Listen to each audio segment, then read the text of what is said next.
ঠাকুর দেখতে যাই, প্যান্ডেল দেখতে যাই, মন্দিরের কাছে গেলেই এখনো পর্যন্ত আমি আবার ফিরে আসছি ওই কথাতে। এই ভিডিওতে একটা ভিডিও ইনস্টাগ্রামে দেখছিলাম একজন, আমি ইনস্টাগ্রামে অনেক এরকম ভিডিও শেয়ার করি, অন্যের ভিডিও।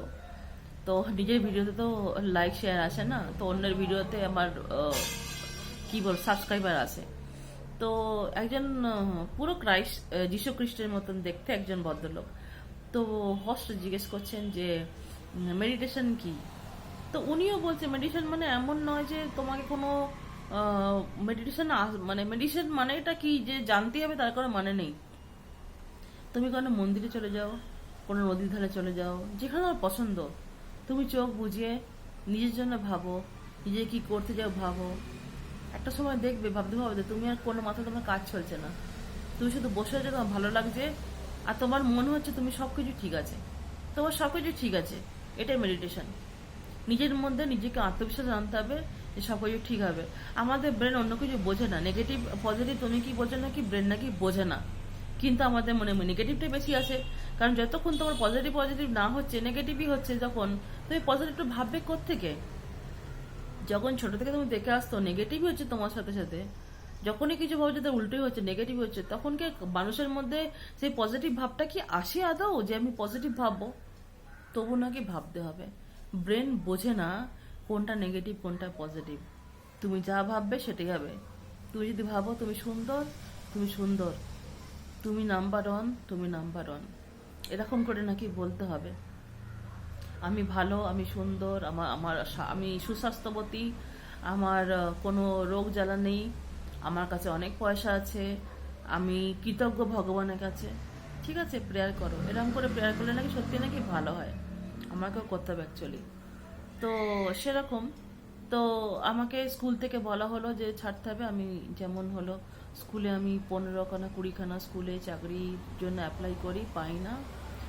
যখন একদম আশা ছেড়ে দিয়েছি, আমার কোনো এরকম ইন্টারভিউ দিতে গিয়ে এই জনের সঙ্গে আলাপ হয়েছে আমার সঙ্গে, তো ফোন নাম্বার এক্সচেঞ্জ করা হয়েছিল। সে আমাকে নাম্বার পাঠিয়ে বললো কি এই নাম্বারটা একটু কন্ট্যাক্ট করে দেখতো, তুই পেয়ে যেতে পারিস। সত্যি তাই, লাস্ট মুহূর্তে আমি তাকে কন্ট্যাক্ট করলাম সকালে, বিকেলে তার রিপ্লাই এলো, তার পরের দিনকে ইন্টারভিউ দিতে গেলাম, তার পরের দিনকে আমার হাতে অ্যাপয়েন্টমেন্ট লেটার চলে এলো, আর তার নেক্সট দিনকে আমি জয়েন করলাম স্কুলে। আমি যেখানে এতগুলো খুঁজছিলাম স্কুল, আমাকে ইন্টারভিউ নিয়ে বলছে পরে জানাবো, জানাচ্ছি, আর সেখানে এক মুহূর্তে মানে একটা 24 ঘন্টার মধ্যে আমার লাইফে চেঞ্জ এসে গেল।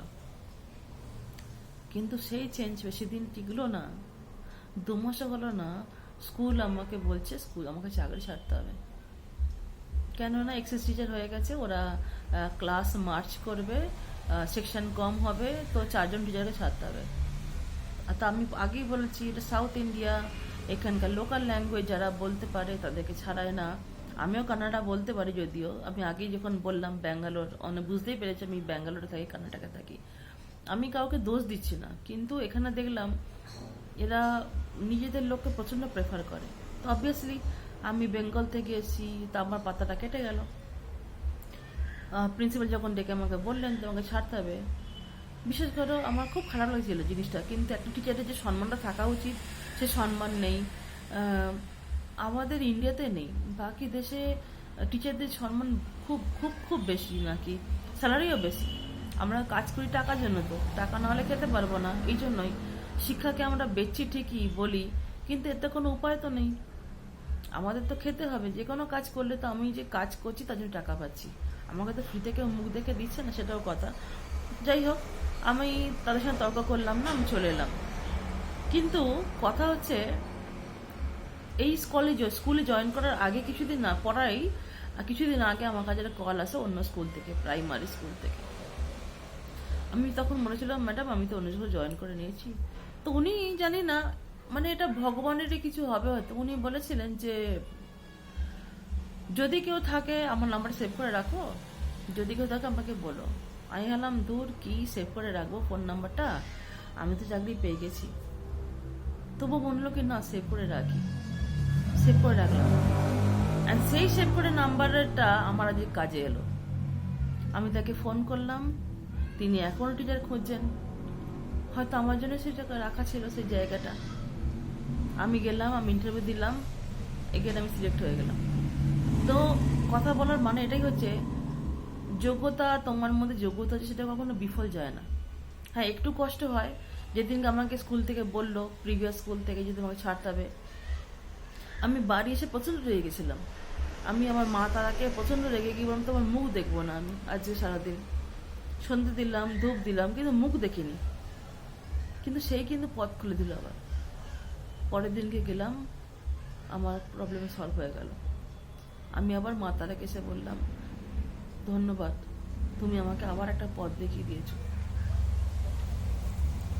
ওঠা নামা লাইফে থাকবেই, কিন্তু প্রচণ্ড নামাটা একটুখানি প্রবলেম হয়ে যায়, মানুষের লাইফে নেগেটিভিটিটা বেশি এসে যায়, এটা প্রবলেম হতে পারে একটা লাইফে। কিন্তু ভেঙে পড়লে চলবে না আমাদেরকে।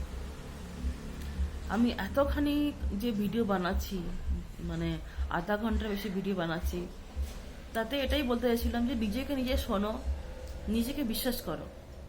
আর একটা ভিডিও দেখছিলাম যে তাতে বলছে যে ওই অ্যাস্ট্রোলজির ব্যাপারটা, না আর একটা ভিডিও দেখছিলাম যেখানে বলছে যে কোনো কিছু হচ্ছে না ঠিক, বিরক্ত হও না, চিন্তা করো না, টেনশন নিও না, শান্ত হও। সেই সময় তোমার শান্ত হওয়ার দরকার। শান্ত হলে তুমি শান্ত হবে যখনই না, তখন তোমার মাথা খুলবে, আর তোমার লাইফে যা আছে সেটাই হবে। তোমার লাইফে যদি থাকে, তুমি আজকে লাইফে উন্নতি করবে। যদি আমার লাইফে থাকে, এই ভিডিওটা ভাইরাল হবে বা লোকে পছন্দ করবে, নাহলে একটা লাইকও আসবে না, একটা ভিউও আসবে না, আমি সেটাও জানি। এটা ডেস্টিনি, সেটা আমাদের বিশ্বাস করতেই হবে।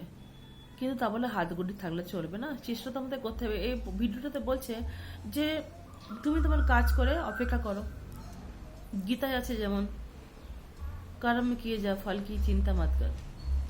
কিন্তু আমরা কিছু করার আগে আগে ভাবি এর রেজাল্ট কি আসবে।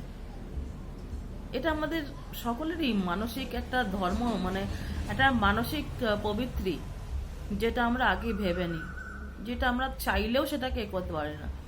আমরা এটা কোনোটা বিজনেস করতে যাব, বিজনেসের আগে তো আমাদের লস প্রফিট তো ভাবতেই হবে, কতটা লাভ হবে কতটা ক্ষতি হবে, নাহলে আমরা নামবো কি করে। ভাবাটা অবশ্যই উচিত, কিন্তু কখনো কখনো সবাই বলে ভেবে কি হবে, যা হবে তাই হবে।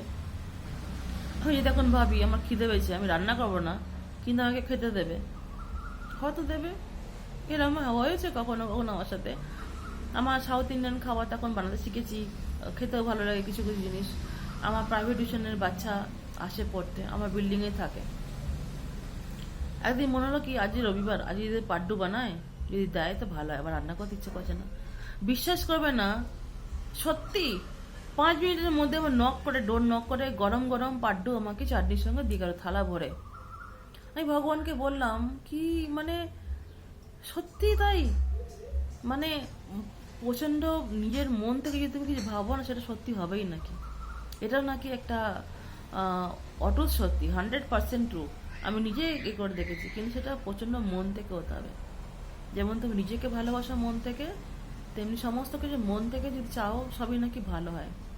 আমিও মন থেকে চাইছি যেন আমার ভিডিওটা ভাইরাল হয়, লোকে পছন্দ করে, কমেন্ট করে, লাইক করে।